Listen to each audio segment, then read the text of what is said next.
इस चैनल पे मंतिक के, फ़लसफ़ा के और एस्ट्रोनॉमी के वीडियोस पहले से अपलोडेड हैं, लेकिन क्योंकि वो सिर्फ रिवीजन पर्पज़ के लिए थे और बहुत ज़्यादा शॉर्ट हैं, तो बहुत सारे कमेंट्स आए थे कि उसको और डिटेल में बनाया जाए। तो हमने एक न्यू सीरीज़ स्टार्ट करी है जिसमें हम ज़्यादा डिटेल में उसको बताने की कोशिश करते हैं और साथ साथ में फ्लो चार्ट्स के थ्रू उसको समझाने की कोशिश करते हैं ताकि मंतिक, फ़लसफ़ा और अच्छे से समझ में आए।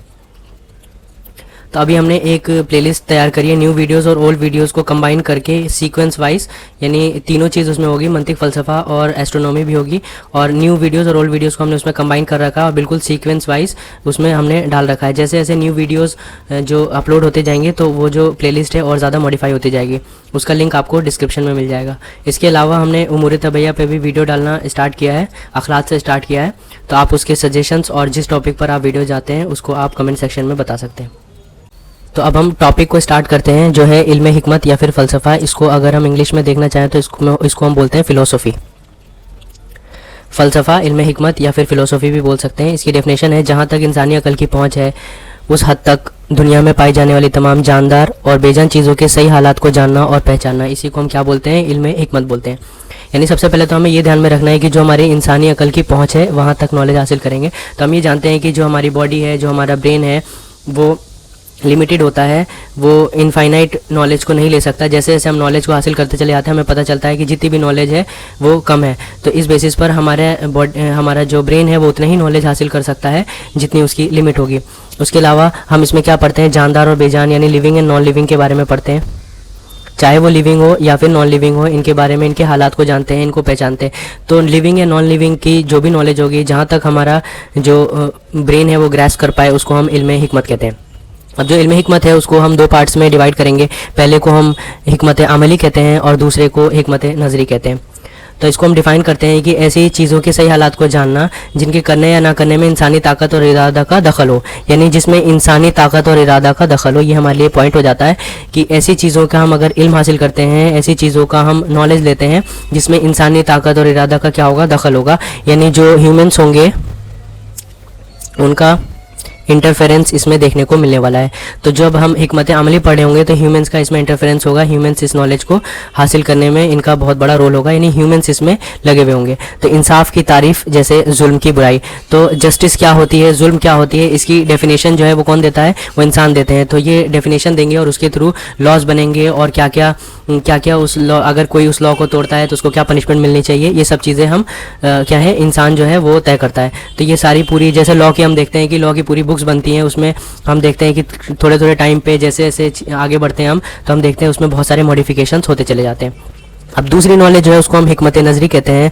तो ये वो नॉलेज होगी, तो ये ऐसी चीज़ों के सही हालात को जानना होगा जिनके करने या ना करने में इंसानी ताकत और इरादा का दखल नहीं होगा। तो पॉइंट ये है कि इंसानी ताकत और इरादा का दखल ना हो, यानी इसमें इंसानों का दखल नहीं होगा। जैसे आसमान और ज़मीन, तो हम जान रहे हैं कि आसमान और ज़मीन और सारी चीज़ें बहुत पहले से मौजूद हैं और उसमें किसी का दखल नहीं है, उसी एक सिस्टम के थ्रू ये सारे चलते रहते हैं। तो इसको हिकमत नज़री, तो बिल्कुल ईजी लैंग्वेज में हम ऐसा समझ सकते हैं। हिकमत अमली उसको कहेंगे जिसमें ह्यूमन इंटरफेरेंस हो, जैसे हम डिफ़ाइन करते हैं क्या होता है जस्टिस, क्या होता है जुल्म, और हिकमत नज़री उसको कहेंगे जिसमें इंसान का दखल नहीं होता है, यानी इंसान इसमें, ह्यूमन्स इसमें इंटरफेयर नहीं करते। अब हम हिकमत अमली को फ़र्दर डिवाइड करने वाले हैं। तो हिकमत अमली जो है फ़र्दर डिवाइड होगा तहज़ीब अखलाक में, तदबीर मंजिल में और सियासत मदीना में। तो इसको हम समझने के लिए लेवल वाइज देख सकते हैं। अगर हम नॉलेज एक छोटे लेवल पे कर रहे हैं तो उसको तहज़ीब अखलाक करते हैं। अपनी नॉलेज को और ज़्यादा ब्रॉड कर दिया और ज़्यादा हमने वाइड लेके चले गए और ज़्यादा हमने उसको बढ़ा दिया, तो हम उसको क्या कहेंगे, तदबीर मंजिल कहेंगे। और थर्ड केस में हमने नॉलेज और ज़्यादा आगे तक बढ़ा दी तो उसको सियासत मदीना कहेंगे, यानी लेवल 1, लेवल 2, लेवल 3, इस तरीके से आप समझ सकते हैं। तो हम डेफिनेशन देखते हैं। तहज़ीब अखलाक किसको कहेंगे, तो ऐसी चीज़ों का नॉलेज होना। तहज़ीब अखलाक हम कब कहेंगे, जब ऐसी बातों का जानना और नॉलेज होना जिसमें शख्स की ज़ाती इस्तिलाह और बेहतरी हो, यानी इंडिविजुअल लेवल पर अगर हम नॉलेज हासिल कर रहे हैं जिससे एक इंडिविजुअल की इस्लाह होगी, उसके अखलाक अच्छे होंगे, तो हम इसको क्या कहते हैं, तहज़ीब अखलाक कहते हैं। जैसे इंसान अपने लिए अच्छी बातें पसंद करता है, बुरी बातों से दूर होता है। तो अगर ये नॉलेज हम हासिल करते हैं तो इंसान क्या करेगा, उसे पता लगेगा क्या गलत है क्या सही है, वो अपने लेवल पर सही और गलत की पहचान कर पाएगा। इसको हम तहज़ीब अखलाक कहेंगे। सेकंड जो है तदबीर मंजिल होता है, तो ये ऐसी बातों का इल्म होगा, नॉलेज होगा जो घर के दूसरे लोगों की इस्तेलाह और फ़ायदे में आ जाएगा। तो हमने थोड़ा सा और बढ़ाया, पहले इंडिविजुअल लेवल पर था, अब हम घर तक यानी हाउस तक पहुंच चुके हैं, तो इसको हम तदबीर मंजिल कहते हैं। तो इस केस में घर के दूसरे लोगों की इस्तेलाह और फ़ायदा इसमें होगा, जैसे माँ बाप से कैसा सलूक करना चाहिए, या फिर हम ऐसा समझ सकते हैं कि जो मुलाजिम हैं, जो वर्कर्स हैं, उनसे हमें कैसा सलूक करना चाहिए, किस तरीके से उनसे बात करनी चाहिए। तो ये सारी चीज़ों का जो नॉलेज होगा, जो हम सीखेंगे, इल्म हासिल करेंगे, उसको हम तदबीर मंजिल में लेंगे। तो अरस्तू और शेख रईस ने तदबीर मंजिल में माँ को, बाप को, औलाद को, बीवी को, शौहर को, मुलाजिम को और माल को, इन सबको इसमें इसके अंदर फिट किया है। अब थर्ड जो है सियासत मदीना है, तो ये और ऊपर लेवल पे पहुंच जाएगा, यानी हम ऐसी बातों का इल्म लेंगे, नॉलेज लेंगे जिसमें मोहल्ला, बस्ती और तमाम मुल्क के फ़ायदे इसमें हो जाएंगे।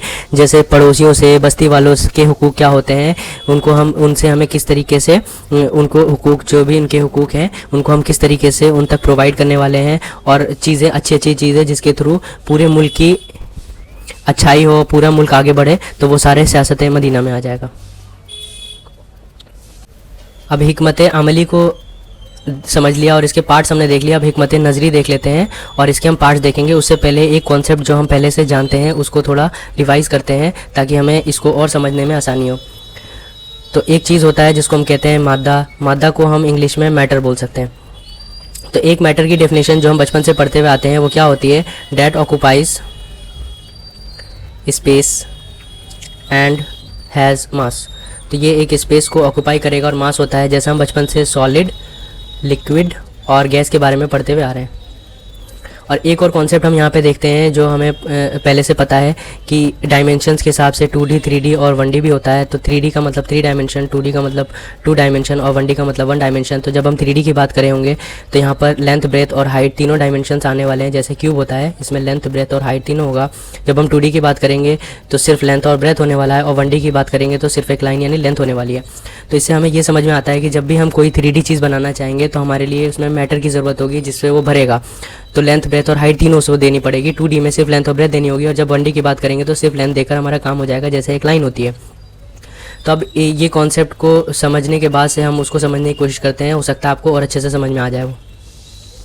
अब हम हिकमत नज़री की फ़र्दर किस्मों को देखते हैं। तो इंसानी ताकत और इरादा का अगर दखल ना ही होता तो हम इसको हिकमत नज़री कहते हैं। तो इसके पार्ट्स हम देखते हैं। सबसे पहला है हिकमत तबई, दूसरा हिकमत रियाजी और तीसरा हिकमत इलाही। सबसे पहले हम इनके नाम देखते हैं कि जो हिकमत तबई है उसको इल्म अदना भी कहते हैं। तो अदना का मतलब जो होता है नीचे जो होता है, तो उसका मतलब अदना होता है। और हिकमत रियाजी को हम इल्म औसत भी बोलते हैं,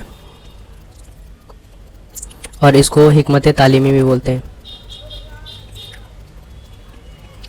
और हिकमत इलाही जो होता है इसको हम इल्मुल आला भी बोलते हैं, इल्म आला, और इसको हम इल्म कुल्ली के नाम से भी जानते हैं।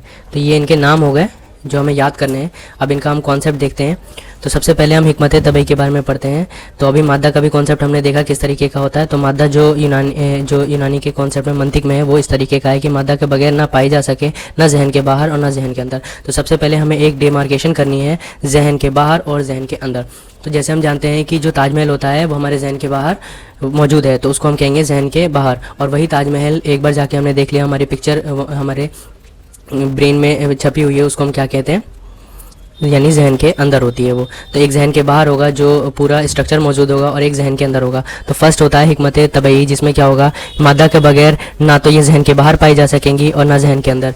तो यानी इसके एग्जांपल क्या है, इंसान और हैवान। तो इंसान और हैवान जो है हमें पता है मादे से बने हुए हैं, तो ये जहन के बाहर तो मादे की इन्हें ज़रूरत है ही, और जहन के अंदर भी जब हम इनकी पिक्चर लाएंगे तो मादे के थ्रू ही इनको पूरा का पूरा उसका जो इमेज या फिर छपेगी तो वो मादे की भी ज़रूरत होगी। तो यानी हिकमत तबई में चाहे हम जहन के बाहर देखें यानी आउटसाइड देखें, या फिर हम इनसाइड देखें, जहन के अंदर देखें, दोनों ही केस में हमें मादे की ज़रूरत पड़ेगी, फर्स्ट केस में भी और सेकंड केस में भी। इसके बाद हम देखते हैं हिकमत इलाही। तो मैं जहन में भी और जहन से अलग बाहरी दुनिया में भी मादे की मोहताज ना हो। तो इस केस में यानी जो थर्ड केस है इसमें क्या होगा, चाहे हम आउटसाइड लें चाहे हम इनसाइड लें, इन दोनों ही केस में हमें मादे की ज़रूरत नहीं पड़ेगी। तो हम ये जानते हैं कि सभी रिलीजन जो है गॉड का कॉन्सेप्ट मानते हैं, और हम जानते हैं खुदा को एग्जिस्टेंस के लिए मादा की ज़रूरत नहीं होती। और जैसे इल्म मलाइका जो है, एंजल्स वगैरह का इल्म जो होता है, और हम खुदा को जानते हैं कि खुदा को चाहे वो जहन के बाहर या चाहे जहन के अंदर हमें मादे की क्या नाम है, खुदा को मादे की ज़रूरत नहीं होती एग्जिस्टेंस के लिए। तो इसको हम हिकमत इलाही में लेंगे। और थर्ड केस जो होता है हिकमत रियाजी। तो रियाजी जो है हम जानते हैं मैथमेटिक्स को कहते हैं। अब इसकी खास बात क्या है, बाहरी दुनिया में मादा की मोहताज हो लेकिन जहनी एतबार से मादा की मोहताज ना हो। यानी अगर हम जहन के बाहर यानी आउटसाइड में देखेंगे तो उसको मादा चाहिए होगा, लेकिन इनसाइड में अगर हम देखेंगे तो उसको मादे के, जहन के अंदर मादे की इसको ज़रूरत नहीं होगी। जैसे एग्जांपल दायरा यानी जिसको हम सर्कल को कहते हैं, और मुरब्बा यानी हम स्क्वायर को बोलते हैं। तो ये ऐसी चीज़ें होंगी जिनको जहन के बाहर मादे की ज़रूरत होगी। तो जैसा हम जानते हैं कि अगर हमसे कोई कहे स्क्वायर बनाओ तो जहन के बाहर हमें पूरे मादे के थ्रू बनाना पड़ेगा, लेकिन अगर वो जहन के अंदर हम सोच रहे होंगे तो सिर्फ एक बाउंड्री हम इमेजिन करेंगे और उसके थ्रू हमारे जहन में उसका जो शेप है वो आ जाएगा। तो ये मैथमेटिक्स को हमें शेप से रिलेट करना है। तो जो शेप्स होते हैं जहन के बाहर तो हमें मादे की ज़रूरत पड़ेगी तब हम बना पाएंगे, लेकिन जहन के अंदर सिर्फ एक छोटी सी हमें इमेजिनेशन की ज़रूरत होगी। सिर्फ हम एज्यूम करेंगे, एक क्या नाम है, बैकग्राउंड को इमेजिन करेंगे, उसकी बाउंड्री को इमेजिन करेंगे और हमारे पास में हमारे जहन के अंदर उसकी तस्वीर बन जाएगी। तो हमने देख लिया हिकमत तबई, हिकमत रियाजी और हिकमत इलाही। तबई में जहन के बाहर और अंदर दोनों के दोनों ही हमें मादे की ज़रूरत होगी। हिकमत इलाही में ना जहन के बाहर ना जहन के अंदर मादे की ज़रूरत नहीं होगी। और थर्ड केस जो है इन दोनों के बीच का है, जिसमें बाहर तो मादे की ज़रूरत होगी लेकिन अंदर मादे की ज़रूरत नहीं होगी।